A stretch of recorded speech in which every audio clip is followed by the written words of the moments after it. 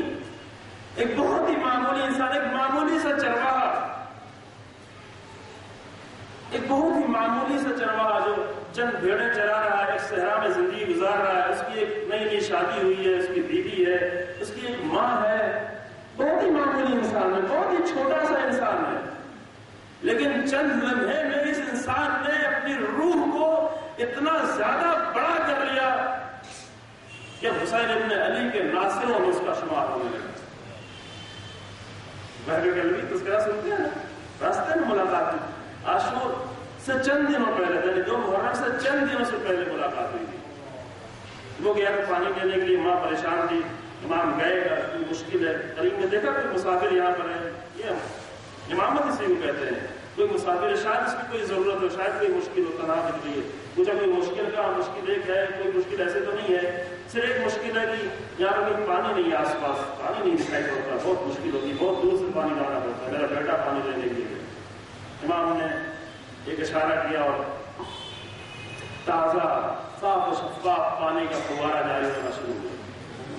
بس چلے آئے. اس کے بعد بیٹا تھوڑی دیر بعد پلٹا دیکھا خوب تازہ پانی اس کے سامنے لا کے اس کی ماں نے رکھ دیا کہ یہ پانی کہاں سے مل گیا؟ پانی تو نہیں تھا، پانی تو میں لینے کے لیے گیا تھا. کیا اس پانی کی داستان کچھ اور ہے؟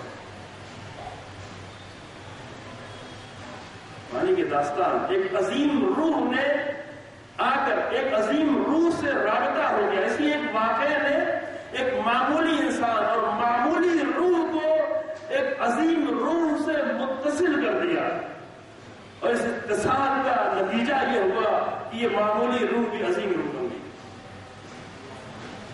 یہ ہوتا ہے.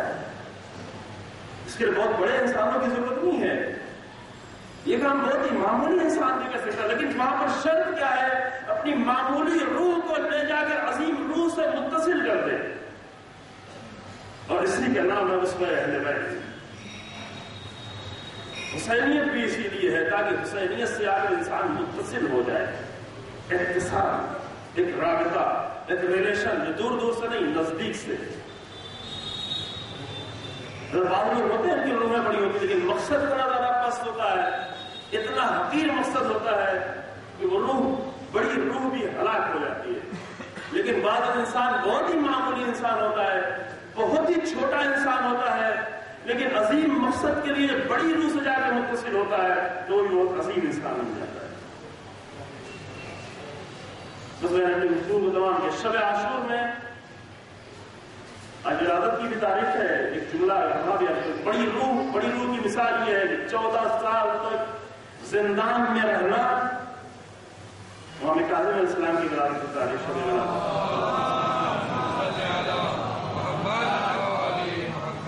14 سال.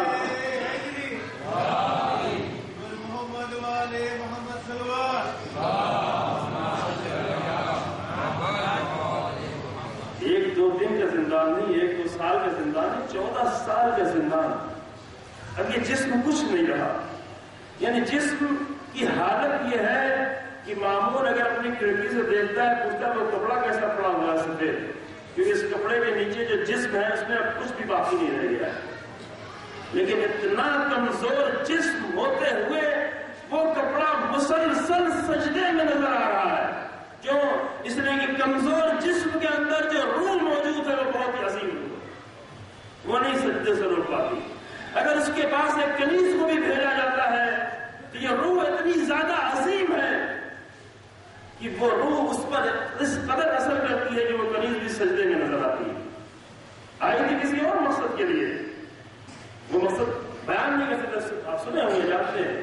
آئی تھی کسی اور مقصد کے لیے، لیکن اس روح سے جو رابطہ اس کا ہوا، اس روح کی روحانیت کو جو دیکھا، عظمت کو دیکھا، تو وہ بھی اپنے ہاتھ کو سجدے، اتنی پست روح اس کی، وہ بھی سجدے کرتے ہوئے زندان سے باہر نکل گئی.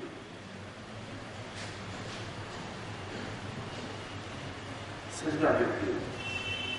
شب عاشور میں جناب زینب سلام اللہ علیہ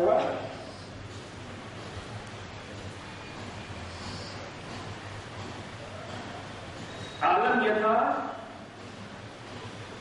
کہ صرف آپ نے اپنے بھائی کے شہادت کی خبر سنی تھی. یہ روایت تمام مقتل میں تقریباً ہر مقتل میں جو معتبر مقاتل مقتل کا لفظ بار ہم استعمال کریں انشاءاللہ. مقتل یعنی جس میں امام حسین علیہ السلام کے شہادت کی پوری خبر لکھی گئی ہے. سب سے پہلا مقتل امام حسین علیہ السلام کی شہادت کے تقریباً 70 سال بعد لکھا گیا ہے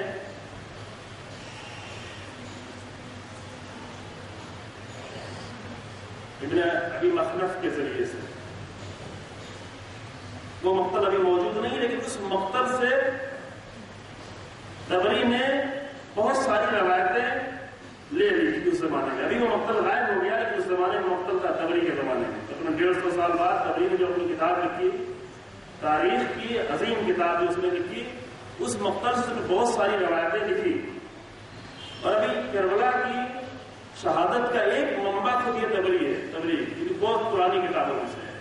اس کے بعد اور بھی عظیم کتابیں شیخ مفید کی الارشاد، اور اس کے بعد مسلسل جو مقاتل لکھے گئے، ان مقاتل میں کربلا کے واقعے کو پورا تفصیل سے لکھا گیا کہ جو کم ہمارے ہندوستان پاکستان کے مجلسوں میں ان مقاتل سے استفادہ کبھی کبھی کم ہوتا ہے، زیادہ اپنی کوشش ہوتی ہے. ہماری اکثر زیادہ کوشش اپنی ہوتی ہے. اگر اصل مقتل بیان کیا جائے، اصل مقتل سامنے آئے، تو اس میں جو چیزیں ہیں وہ بہت زیادہ قیمتی ہیں، وہ بہت زیادہ وزن ہے اس کا. پھر ایک سلسلہ مقاتل کا، مقاتل ہیں جو ہر صدی میں لکھے جاتے ہیں، اور ان معتبر مقاتل سے لے کر اگر آج بھی کتاب لکھی جائے ان کے حوالے کے ساتھ تو وہ ایک معتبر ہو جاتی ہے. لیکن حوالہ ضروری ہے، معتبر مقاتل کا حوالہ ضروری ہے. اکثر مقاتل میں یہ واقعہ لکھا ہوا ہے کیا کہ شب عاشور امام حسین علیہ السلام ایک مرتبہ خیموں کا جائزہ لیتے ہوئے جناب جون کے خیمے میں آئے. جناب جون کا خیمہ جس میں اسلحہ بنانے میں مہارت رکھتے تھے، وہ اسلحہ سازی کے کام کر رہے تھے، اسلحے کو تیار کر رہے تھے. عاشور کی جنگ ہونے والی تھی، طے ہو چکا تھا. کیونکہ یہ نہیں طے تھا کہ جا کر صرف اپنے آپ کو قربان کر دینا ہے. اگر یہ ہوتا تو پہلے ہی حملے میں، صبح عاشور پہلے ہی حملے میں جو میرے ساتھ چاہتا تھا، چند لمحوں میں تمام حسینی شہری کے اصحاب کی شہادت ہو جاتی اور تمام کربلا کا واقعہ چند لمحوں میں ختم ہو جاتا. لیکن طے یہ نہیں تھا کہ اس طرح بغیر تلوار اٹھائے ہوئے، بغیر جنگ کیے ہوئے اپنے آپ کو قربان کر دیا جائے. لہذا جناب جون کے خیمے سے باہر نکلے، اور باہر نکلنے کے بعد آئے اپنے خیمے کی طرف، اور جو اپنے خیمے میں داخل ہونے لگے تو کچھ شعر ہیں جو پڑھ رہے تھے. مختلف کی کتاب اگر بلائے تو اس شعر کو پڑھتا ہوں. کچھ شعر امام نے کئی اشعار ہیں، ایک تو نہیں کئی اشعار ہیں، ان اشعار کو امام پڑھ رہے تھے. لیکن وہ اشعار ایسے جس میں ڈائریکٹ نہیں، لیکن انڈائریکٹ طور پر اس میں یہ مطلب تھا کہ گویا امام اپنی موت کو یاد کر رہے ہیں. اس شعر کی آواز جناب زینب کے کانوں سے جا کر ٹکرائی. قریب میں خیمہ جناب زینب کے کانوں سے ٹکرائی. جناب زینب اس شعر کو سننے کے بعد سر پہ چادر ڈالی آپ نے، اور بھائی کے خیمے میں آئی، اور آگے آواز دی، بھیا کیا آپ اپنی شہادت کی خبر دے رہے ہیں؟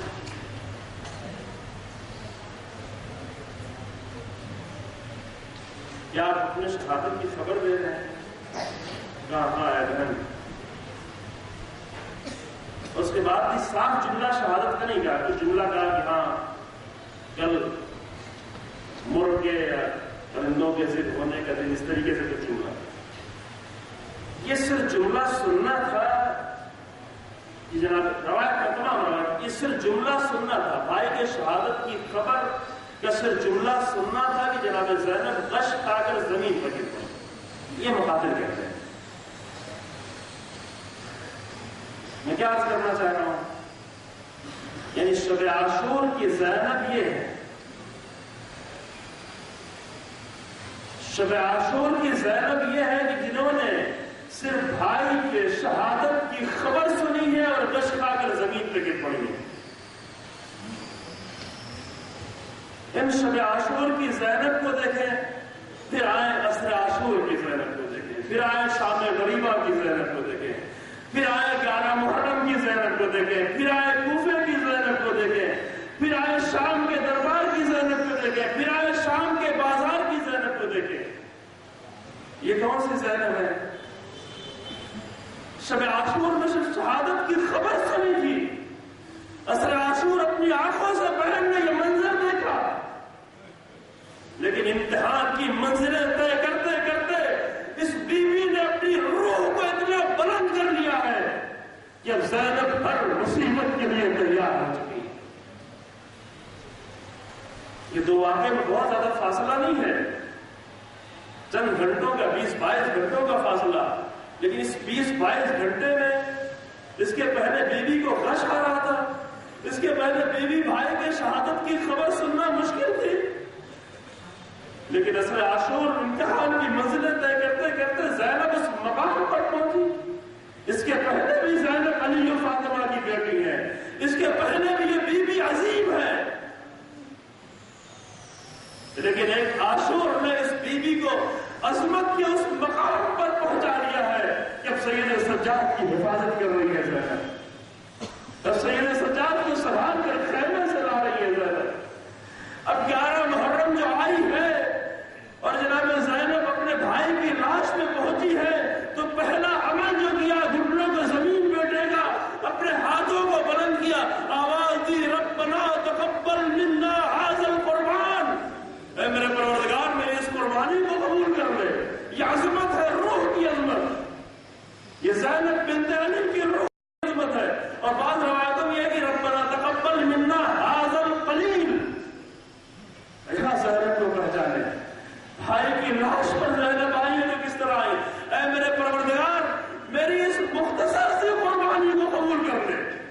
یہ زینب کی نظر ہے عزیزو، میری اس مختصر سے قربانی، یعنی اے میرے اللہ میرے پاس ایک حسین تھا جو تیری بارگاہ میں پیش کر دیا، اگر 1000 حسین ہوتے تو زینب قربانی پیش کرنے سے باز نہ آتی.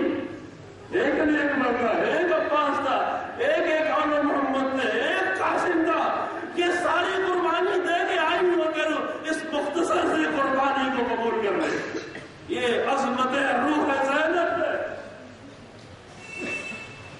علی کی بیٹی کی عظمت. لیکن ہاں عزیزو اس کے بعد جو سامنے منظر ہے وہ بہت دردناک منظر ہے، جو سامنے منظر ہے وہ بہت سخت منظر ہے. روح کی عظمت ہے لیکن بیوی اپنے بھائی کو کس حالت میں دیکھ رہی ہے، جسم کے ٹکڑے ٹکڑے، جسم پہ اتنے زخم، جسم پہ ہاتھ باقی نہیں رہا، جسم سے سر جدا کر دیا گیا، جسم سے لباس کو چھین لیا گیا. یہ منظر زینب کیسے دیکھے؟ اس لیے کہ زینب کو معلوم ہے کہ عصر عاشور جب میرا بھیا جدا ہو رہا تھا، جب میرا بھائی رخصت ہو رہا تھا، ایک فکر میرے بھائی کو تھی، ظالم مجھے تیر و تلوار مارے لیکن میرے لباس کو میرے جسم پہ چھوڑ دے، لہذا میری بہن ایک لباس پرانا کونا سا لباس دے دو تاکہ میں اسے پہن لوں، میرے جسم پہ یہ لباس باقی رہ جائے. یہ فکر زینب کو تھی، لہذا میں بھائی کی لاش میں آئی، یہ منظر دیکھا، اب ایک مرثیہ پڑھا، آواز دیا محمدہ یا محمدہ صلی علیہ ملک السماء ھذا حسین مرمل بالدماء مسلوبۃ الامامۃ والرضا مقطع الاعضاء. اے میرے نانا آپ پر جو فرشتے آئے تھے نماز پڑھنے کے لیے، یہ میرا حسین خون میں غرقہ، جسم سے لباس چھنا ہوا، سر پہ امامہ نہیں ہے، جسم کے ٹکڑے ٹکڑے ہیں. اس منظر کو زینب کیسے دیکھے؟ اے میرے اللہ اس قربان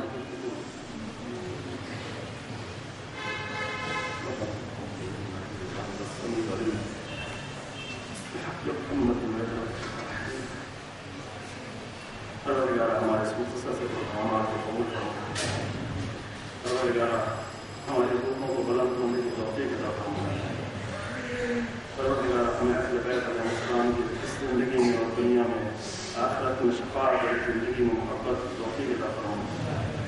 اے میرے پروردگار عالم اسلام میں، فلسطین میں، لبنان میں، افغانستان میں، عراق، جہاں جہاں مومنین مسلمان مشکلات میں گرفتار ہیں ان کی مشکلات کو دور فرما. ظالموں کے شر کو ان کی طرف پلٹا دے. پروردگار علماء کرام مہاجر اعظام انقلاب کے سایہ دراز فرما. انقلاب اسلامی کی حفاظت فرما. امام زمانہ کے دور میں تعجیل فرما اور ہمیں ان کے عوام و انصار میں شمار کرے.